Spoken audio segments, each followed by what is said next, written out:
अब से कुछ देर बाद अक्स अमीरुल मुजाहिदीन अल्लामा हाफिज़ अनस हुसैन रिजवी साहब इस ऑफ़िस का इफ्तिताह करने आ रहे हैं।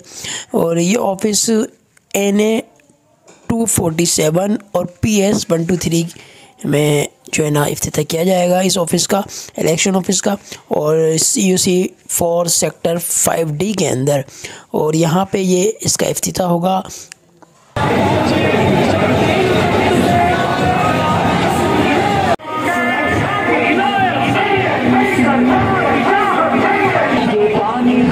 कुछ भी न कुछ हर नेमत घर तक पहुंचेगी, हर नेमत घर तक।